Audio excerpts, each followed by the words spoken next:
एक छोटे से गांव में दो बहनें रहती थीं, चिंकी और पिंकी।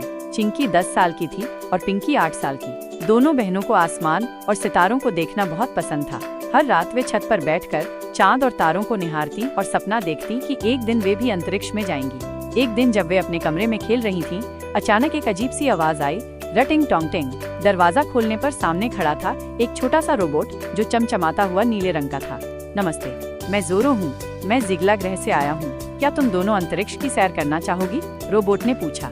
चिंकी और पिंकी की आंखें चमक उठी। हाँ, हमें चलना है, दोनों ने एक साथ कहा। जोरो ने अपने रिमोट से एक चमकदार बटन दबाया और पल भर में एक छोटी सी उड़ने वाली ट्रेन आ गई। सब उस पर चढ़े और शून्य की आवाज के साथ उड़न तश्तरी आसमान में गायब हो गई। कुछ ही मिनटों में वे पृथ्वी से बहुत दूर अंतरिक्ष में पहुंच गए। वहां चारों तरफ तारे थे, कुछ छोटे ग्रह, कुछ उल्काएं। चिंकी और पिंकी पहली बार इतनी ऊंचाई पर थीं। वे खिड़की से बाहर देखकर खुश हो रही थीं। हम कहाँ जा रहे हैं जोरो? पिंकी ने पूछा। हम जिगला ग्रह की ओर जा रहे हैं। वहाँ आज अंतरिक्ष बच्चों की प्रतियोगिता है। अगर तुम जीत गईं, तो तुम्हें गैलेक्सी की सबसे बहादुर बच्ची का पुरस्कार मिलेगा। चिंकी और पिंकी बहुत उत्साहित हो गईं।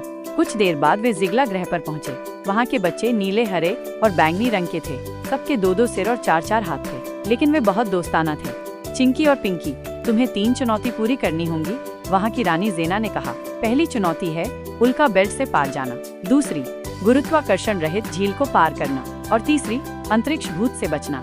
पहली चुनौती शुरू हुई। चिंकी और पिंकी एक स्पेस स्कूटर पर बैठी। चारों तरफ से जलती हुई उल्काएं आ रही थीं, लेकिन दोनों ने मिलकर स्कूटर को इधर उधर घुमाया और बिना टकराए आगे निकल गईं। दूसरी चुनौती में उन्हें एक झील पार करनी थी जहां गुरुत्वाकर्षण नहीं था। पिंकी ने अपनी पानी की बोतल को फेंककर उसकी दिशा से हवा का अंदाजा लगाया और चिंकी ने रस्सी से खुद को आगे खींचना शुरू किया। दोनों ने मिलकर धीरे धीरे झील पार कर ली। अब थी तीसरी और सबसे मुश्किल चुनौती, अंतरिक्ष भूत से बचना।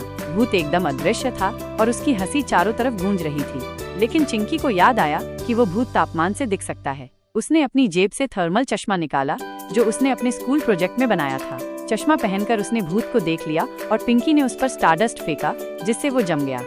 सभी बच्चे चिल्ला उठे, वाह, ये तो सच में बहादुर हैं। रानी जेना ने उन्हें गैलेक्सी का सबसे बहादुर बच्चा घोषित किया और उन्हें चमचमाते ताज और एक मेडल से नवाजा।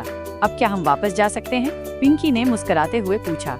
हाँ, जोरो बोला और सब उड़न तश्तरी में बैठकर वापस पृथ्वी की ओर चल दिए। जब वे अपने कमरे में पहुंची, तब तक सुबह हो चुकी थी। मम्मी ने दरवाजा खटखटाया। उठो बेटियों, स्कूल जाना है।